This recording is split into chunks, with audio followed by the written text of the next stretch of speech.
Hello, नमस्कार. दुपार झाली होती आणि बावड्याला म्हटलं छान असे काकडी, बीट आणि ॲपल छान असं चिरून दिलं होतं. म्हटलं खातोय का नाही बघावं, कारण बीट मी पहिल्यांदाच देत होते त्याला. तर त्याने छान असं बीट वगैरे सगळं खाऊन टाकलं आणि त्याचं तोंड भरलं होतं. म्हणून तो मला सांगत होता, मम्मा माझं तोंड भरलंय, हात भरलाय. तर तेच मला सांगत होता. त्यानंतर छान असं आज मला ड्रेसला शिलाई पण मारायची होती आणि साडीलाही शिलाई मारायची होती. तर छान अशी शिलाई वगैरे मारून घेतली आणि हा ड्रेस बरेच दिवस झाला आला होता, पण शिलाईच मारली नव्हती. आणि त्यानंतर मग खाली गेलो होतो, तर बाबड्याचे बाबा पण आले होते आणि बाबांकडे पळतच गेला. त्यानंतर बाबांनी छान असं गाडीवरती पाणी मारलं, कारण शेजारी काम चालू आहे, त्यामुळं खूप जास्त धूळ उडत आहे सध्या. त्यानंतर खाली छान असे फुलं पण भेटले, मग फुलं पण घेऊन आले वरती. आणि वरती आल्यानंतर मग चहाची भांडी पडली होती आणि कामावरचे डबे वगैरे पण होते. तर तेच म्हणलं पटापटा धुवून वगैरे घ्यावे.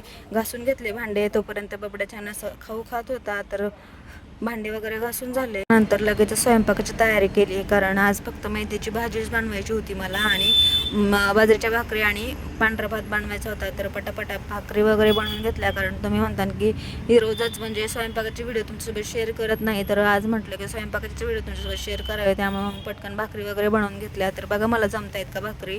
मला भाकरी लग्नानंतर जमायला लागल्या. आधी तर मला काय भाकरी वगैरे काहीच येत नव्हतं. तर सगळ्यांनाच लग्नाच्या आधी काहीच येत नसतं, तर मला येत नव्हतं. त्यानंतर मग भाकरी वगैरे छान असे शिकले आणि आता म्हणजे भीती पण वाटत नाही. चटके वगैरे बसतात, पण काय आपल्याला करावंच लागतं.